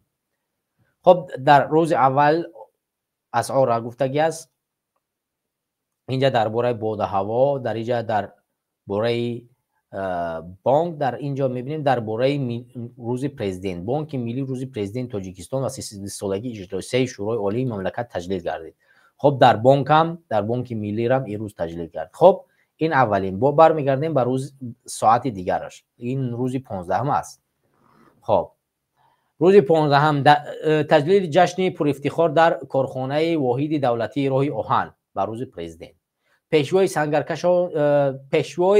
سنگر شکنی ملت ساز. بچه رفتیم. پیشوای سنگر شکنی ملت ساز 1 بخشیده بر روز پرزیدنت در مقام این 2. خب سوگند حربی در قصر حربی کمیته خب برای پرزیدنت. 3 کاتب شورای امنیت جمهوری تاجیکستان با سفر هندوستان ملاقات نمود. خب در اینجا دایر به اقدام بنیادگار پیشوای ملت، احیای وطن، پیشوای ملت زنده باش چومچی باز رفت. روز پرزیدنت و سالگرد اجلاسیه با همو در تاجیکستان جلسه شورای بین دولت‌های همکاری در ساحه مطبوعات دوری برگزار شد. خب دیگر پرزیدنت تشبوسکار در مجلس نمایندگان بخشیده بر روز پرزیدنت، در کمیته حفظ محیط زیست بخشیده بر روز پرزیدنت. خب در ناحیه شاه منصور بخشیده بر روز پرزیدنت. خب در دیگر جاش بخشیده بر روز پرزیدنت. روز پرزیدنت باز هم این هم میگذاریم با یک زینه دیگر. این روز 15 است.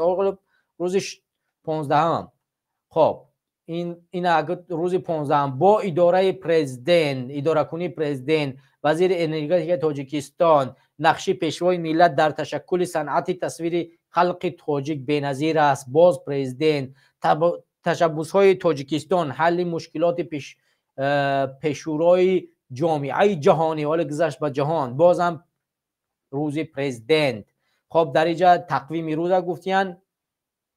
خب اجلاسه شورای عالی تاجیکستان برگزیده به اساس برای تأمین امنیت ملی محسوب می شود. روز پرزیدنت. امام علی رحمان بازم روز پرزیدنت. احیاگر مقدسات جشن‌های هنرها دیگه هزارها بازم جشن پرزیدنت.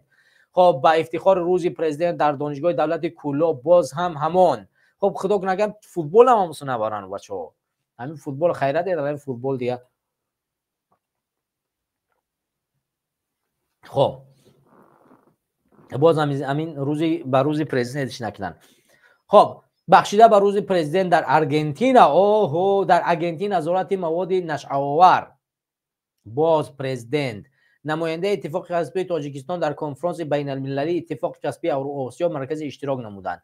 در کویت جشن دولتی مهمی تاجیکستان تجلیل گردید. خب روز پرزیدنت دیگه که فرمان پرزیدنت جمهوری تاجیکستان با همون توضیحنامه با فرمان پرزیدنت جمهوری تاجیکستان با همون 16 نوامبر روز پرزیدنت. خب باز همون در شهر دوشنبه روز پرزیدنت تاجیکستان باشگاه تجلیل گردید. باز همون استقلال با تاجیکستان امام علی رحمان با همون.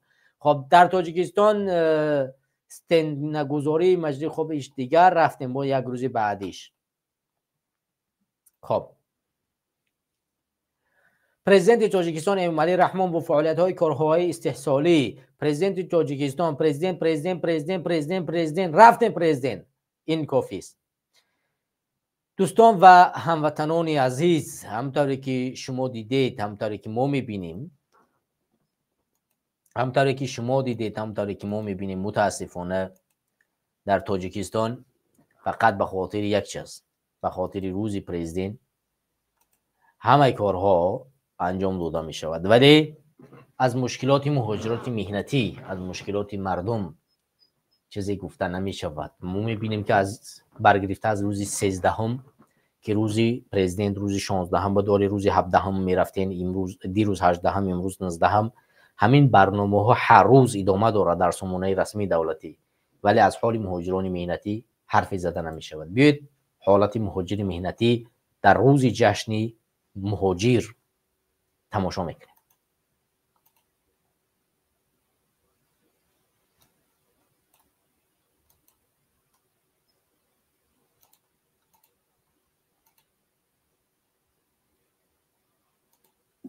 ضمناً در یک حادثه اخیر در شهر مسکو رفتار مقامات انتظامی در فرودگاه شرمتی و خشم مسافران را برانگیخت. با وجود بد شدن احوال یک زن بیمار تاجیک که برای طبابت به روسیه رفته است، مقامات اجازه ندادند که طبیبان او را سر وقت معاینه کرده به شفاخانه برند. جزئیات در گزارش نسته شوریمه که همکارم زرنگیزی نوروزشاه تقدیم میکند.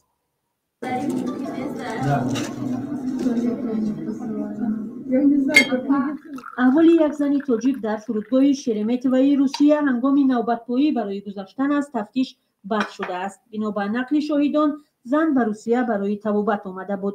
وقتی بیماریش خروج میکند، در فرودگاه به او سری وقت کمک طبی نمیرسانند. شما در شهرک سوزاندارو زده میتوانید؟ نه، وای نمیتوانم. با من دست با کمک اسپیردور دهید. یکی از شاهدان این حادثه با ارسال نوار به نسته شیورمی نقل کرده است که آنها 20 دقیقه کارمند طبی را انتظار شدند، اما در نهایت نتوانستند به بیمار سوزاندارو گذرانند. به گفته وی به یاری تجلی زنگ زدند. بعد 40 دقیقه آمد، اما مامورین خدمات فدرالی امنیت روسیه به آنها اجازه ندادند که خط خواب طبی را برای بردن بیمار به داخل درآورند. به نقل شاهدی حادثه، در حالی که جمع آمدگان تلاش کمک و نجات زن را می‌کردند، کارمند فرودگاه یک نام مسافران را گرفته آنها را تفتیش می‌نمود و کار را ادامه می‌داد. مسافران می‌گویند از نمایندگان فرودگاه خواستند زنان و کودکان را به تالار انتظاری درآورند، اما به آنها پاسخی رد داده گفتند شما را پس از شهروندان اوکراین تفتیش می‌کنیم.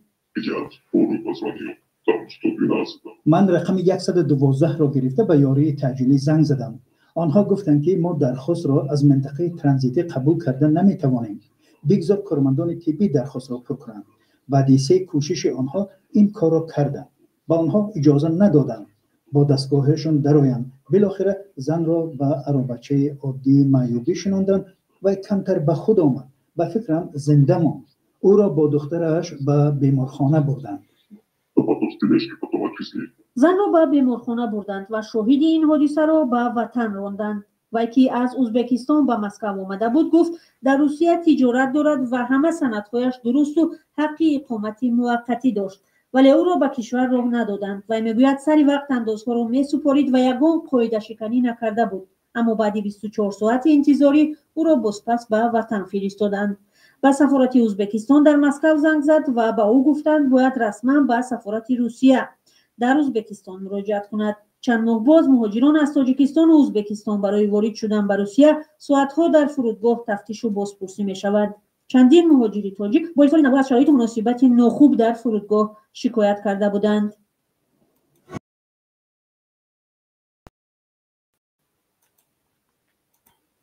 همطور که شما دوستان و هموطنان دیدید در همین نوار، واقعا جای تأسف آور است که یک مهاجری ما، یک مادری ما میاد در فدراسیون روسیه در حالت پس قرار میگیرد و ما و شما زنگ میزنیم به یاری تجلی و حتی کسانی که در اونجا هستن میخواهیم با این مادر کمک برسانن. از جانب فاشیست هایی که در اونجا قرار دارن اجازه داده نمی شود که کمک رسانی کرده شود و کمک اولیه به مادر تاجیکچه را، چون از تاجیکستان است و اینجا سفر کرده است.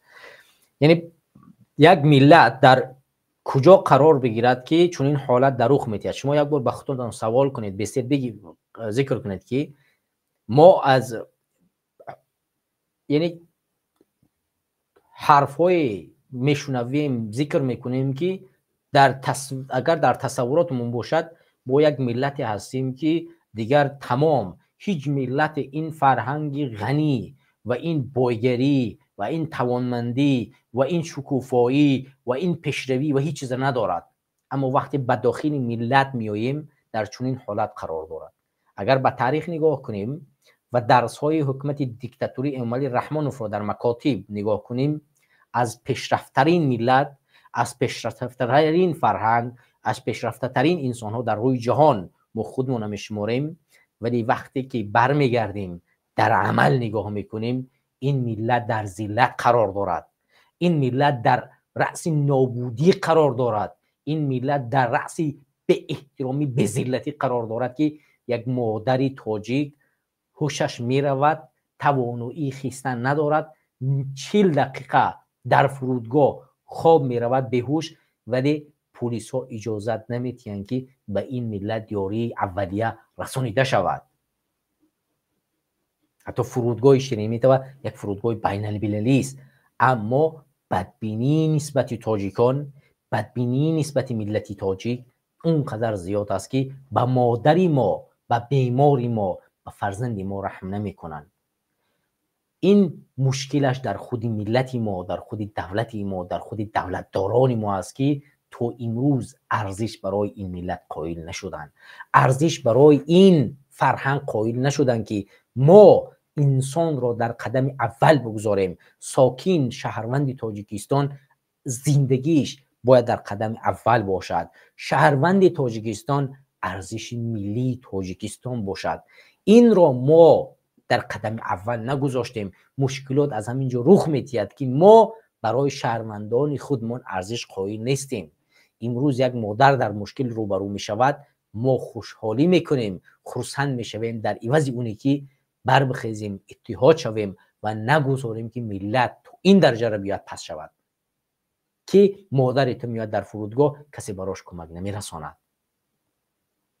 با یک عده از ملاگیران و بلاگیران دروغگو امروز میایم با زبانی بلند چونان چاپلوسانه همین حکومت را میلیسن که میگفته باشه که در تاجیکستان همون طوری که در مکاتب برای ما تو درس داده می شود شکوفایی، پیشروی و تمام دارایی وجود دارد که هیچ مشکلی برای این ملت در نظر گرفته نشده است. ولی ما میبینیم که هر روز مهاجر مهنتی ما در آزار و اذیت فاشیستگران روس قرار دارند و هر روز ما میبینیم که مادر تاجیک در بدترین ذلت در روسیه قرار دارد. هر روز میبینیم که فرزندان این ملت زیر ضربه و ظلم و ستم روسگراها قرار میگیرند. همین آپشین روسکه آپشین چند روز شد، چند سال شد چیکار کردن؟ یک نیروی ساختن و در مقابل مهاجری مهنتی تاجیکستان خانه به خانه، آبشجید به آبشجید، مهمانخانه به مهمانخانه میگردن و آنها رو دستگیر میکنن، فشار میارن، ظلم میکنن، در دست پلیس میسپارن، ولی یک صاحبی پیدا نمیشود که از حقوق اینها دفاع کند. یک مدیری مدبر پیدا نمیشود که مردم ما را اداره کند، برنامه بسازد برای این ملت. این ملت به ذلت تبدیل یافته است. امروز در فدراسیون روسیه از ملت تاجیک پستر ملت پیدا نمی کنید. امروز در فدراسیون روسیه از چوب دیده پستر یعنی ملت از تاجیک پیدا نمی کنید. مثل هزوم همه ما را میبرند، مثل این برادری که در اولی برنامه موندم میبرند در جنگ اوکراین تا استفاده بکنن، به قتل میرسونن، میکشند، همچون هزم استفاده میکنن. ولی حکومت داران ما چیکار میکنن؟ میشینن خاموشی را اختیار میکنن. ملت ما میشیند با حکومت دارا رو نگاه میکند که چقدر اینا بدزدن، چقدر آنها بفروشن، چقدر آنها ظلم کنن، چقدر آنها طولانی تر بازم حکومت کنن. و در تقویت حکومت اینا کمک میکنن، به مخالف لعنت میفرستن، به مبارز لعنت میفرستن، ولی یک بار نظر نمیکنن که همین حاکمیتی پژمرده فرسوده رذیل است که سببگار تمامی مشکلات و بحران‌های ملت تاجیک گشته است. باید ما از گریبان خودمان بگیریم، طاعت و عبادت کنیم، از پروردگار عذرخواهی کنیم، یاری کمک کنیم، از پروردگار دعا کنیم و در راه مقدسی دفاع از حقوق مظلومین چکار کنیم؟ لاکی را با میان ببندیم و میدان براییم و از ظلم و ستم نترسیم. و اگر ما خاموشی را اختیار کنیم، هر روز مثل این مادر، مثل این برادرانی که در او جنگ اوکراین دزدیده برده شدن، برای غیر قانونی برده میشویم، کشته میشویم و ناموسی ما زیر ضربه همین ظالمان قرار میگیرد. بیایید ضرب و لط و کوبی مهاجران مهنتی را تماشا کنید که چند روزی پیش من این نوار را به سمت شما برسانم که شما یک بار نظر کنید که مهاجران تاجیک از جانب همین گونه اشخاص، از جانب همین گونه حکمرانان بدبخت چگونه زیر ظلم ستم همین کیا قرار گرفتند. من این نوار را به سمت شما برسانم عین حال و بازم صحبت ادامه میدیم. ببینید که چگونه امانها مهاجران مهنتی تاجیک را لط و کوب میکنند.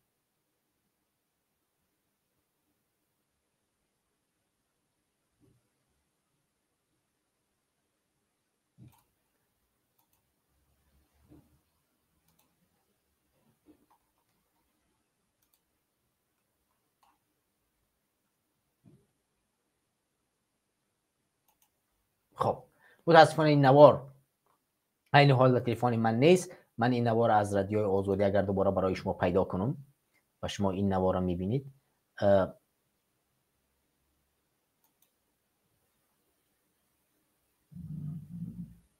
بله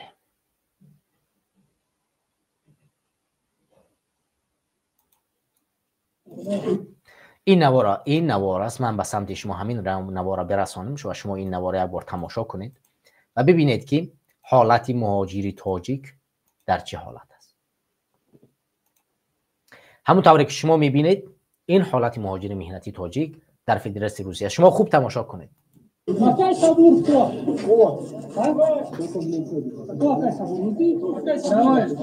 این افسران پلیس روسیه در یکی از انبارهای میوه و سبزوات در شهر مسکو با بهانه جستجوی ببخشید من نمیره کمک کلانتر کنم تا شما خوشروتر ببینید.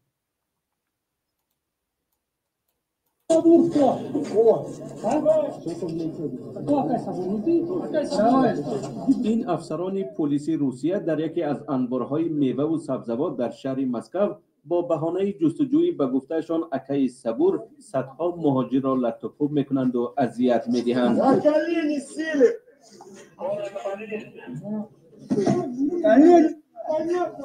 وزارت کارهای داخلی روسیه هفته روان از انجام عملیات نیلگال 2024 گزارش داد، اما به نظر می رسد که رید نیروهای امنیتی همراه نمایندگان حرکت ملت‌گرایانه روسیه آبشین یا جمعیت روس‌ها همانا در شهر و ناحیه‌های این کشور ادامه دارد.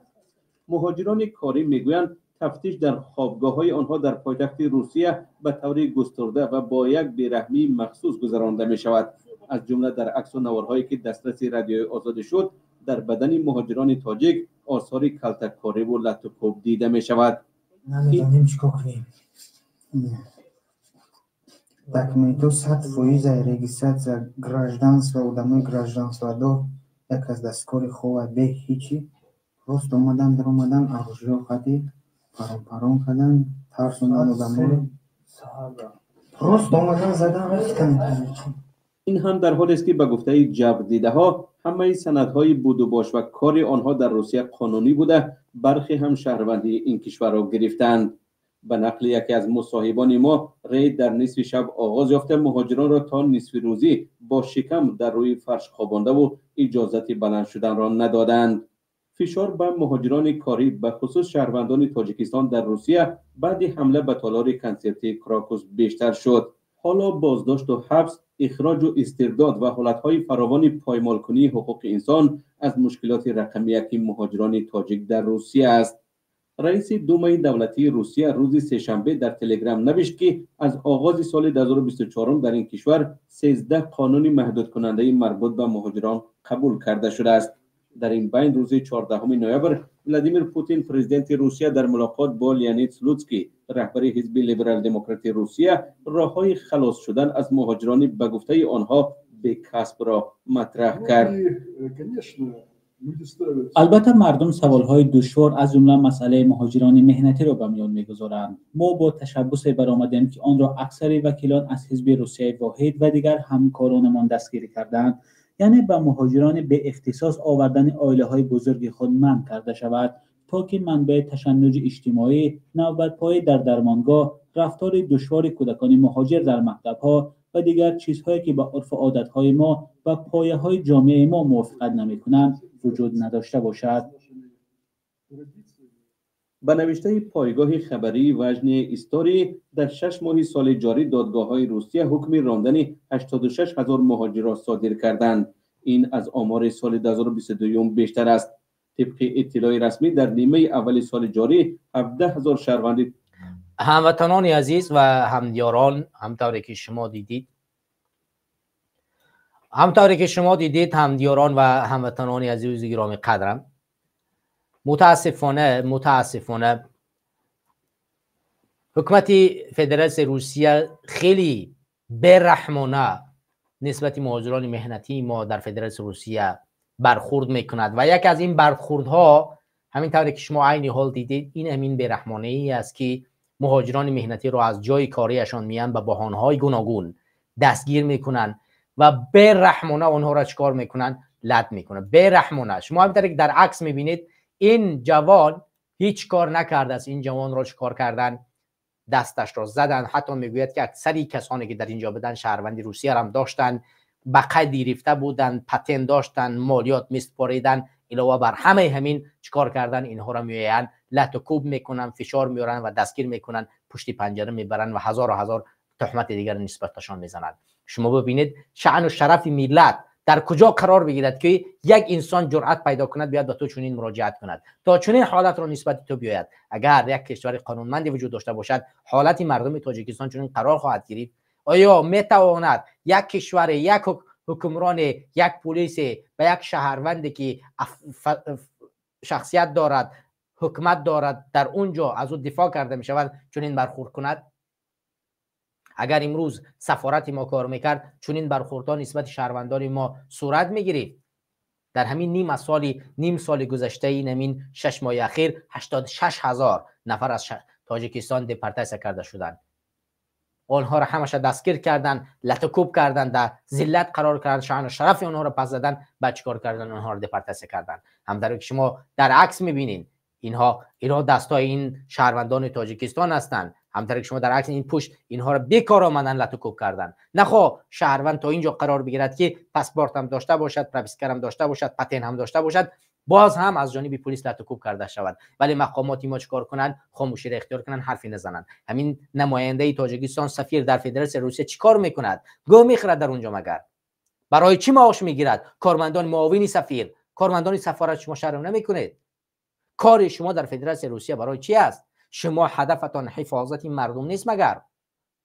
کاری میکنه که در برنامه‌های بعدی ما شما را زنگ بزنیم و آبرو و شأن شرف شما را پس کنیم دیگر.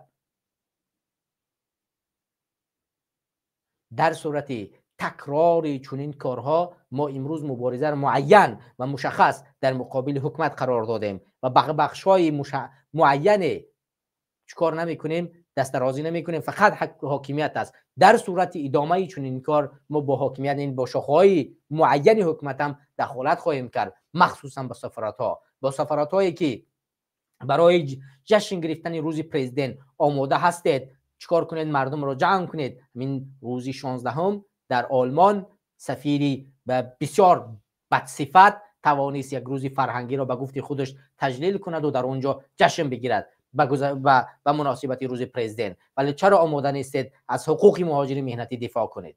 همین ستارزاده در روسیه 10-12 سال سفیر بود.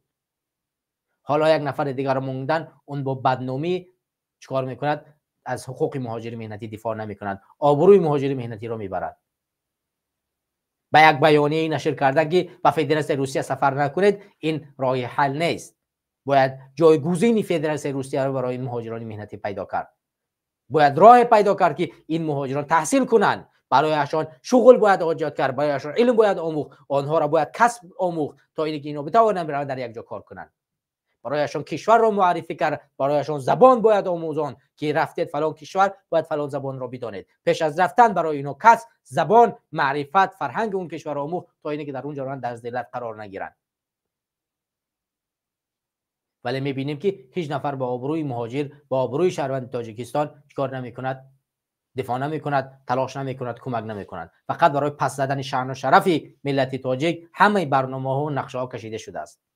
اینش مشکلات اصلی مهاجران مهنتی ما. امروز روزی رسیده است که روزی مهاجر را اعلان نماییم و روزی 16 نوامبر همچون روزی مهاجر تعیین کرده شود، نه روزی پرزیدنت. اول برای ما مقدستر روزی مهاجر است، چون مهاجر نامدار این تاجیکستان است، مهاجر پایدار این کشور و این ملت است، مقدسات این ملت است.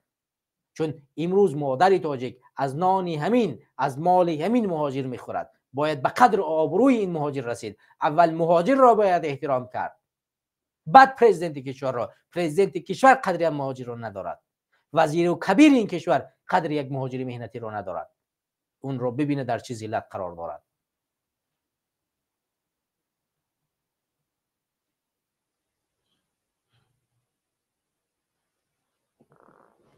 توف بر همه اشخاص بود که از همین گونه حاکمیت، از همین گونه اشخاص، از همین گونه کسایی که برای پس زدن شأن شرف ملت تاجیک، مردم تاجیکستان کوشش میکنند، با آنها کمکی میکنند و از آنها طرفداری میکنند.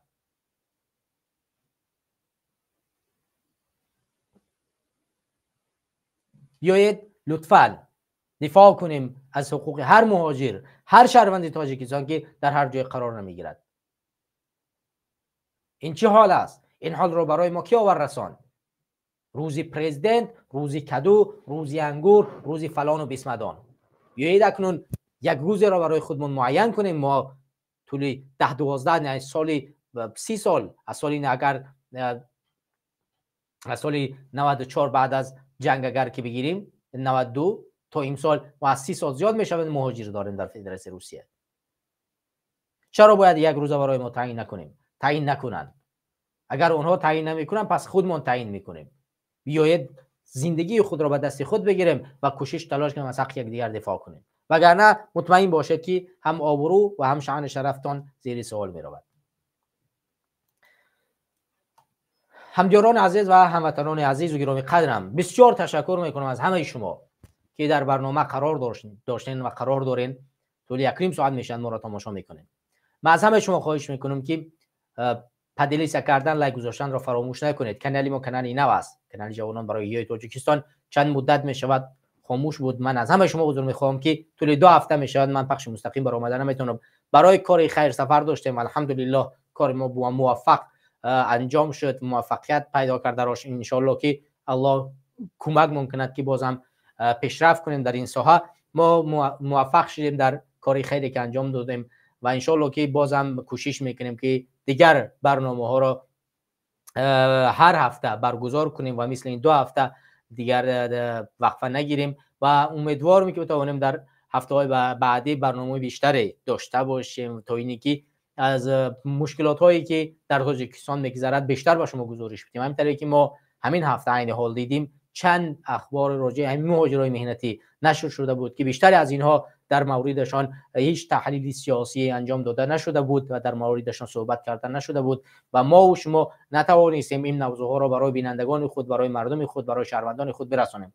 ولی خوشبختانه امروز توانستیم در پخش مستقیم 1 ساعت در حضور شما قرار بگیریم و امیدواریم که در آینده بتوانیم بازم بخش مستقیمی زیادتری داشته باشیم و بینندگان بیشتر را جلب کنیم و کوشش کنیم که نقشه اصلی این برنامه قدرت و حقیقت، یعنی گفتگو کردن، آگاه ساختن، خودشناسی را بیشتر کردن، بیشتر از همین ساحه در کار کنیم و سهم خود را برای این ملت و این کشور بگذاریم. دیگر وقتی شما را نمیگیرم دوستان. 1 ساعت صحبت کردیم، خیلی طولانی تر هم شد و از شما عذر میخوام و از شما خواهش میکنم بازم که برنامه ها را دستگیری کنین دوستان. دیگر تا برنامه بعدی شما رو به خدا میسپارم همدیاران عزیز. امیدوارم که انشاءالله که تنصیت و سلامت باشید و از هر بلا و گزندی هست پروردگار شما را حفظ نماید و امیدوارم که پروردگار برای شما رزق فراوانی را عطا می‌فرماید و در کوتاه‌ترین فرصت برای شما فرصت میتید و نزد خانواده‌های خود، فرزندان خود اگر در غریبی قرار دارید برمیگردید و در زندان قرار دارید، پروردگار شما را در کوتاه‌ترین فرصت آزاد میکند که به نزد فرزندان خود به تاجیکستان، به وطن خود، به کشور خود برمیگردید. و اگر مشکلات قرضی دارید، پروردگار راه حل شما را، راه مشکل شما را آسان بگرداند که پروردگار این قرض شما، رزق شما را زیادتر بگرداند، قرض خود را بگردانید و از همه این مشکلات هایی که دارید در امان قرار بگیرید و نجات بیابید. دیگر شما را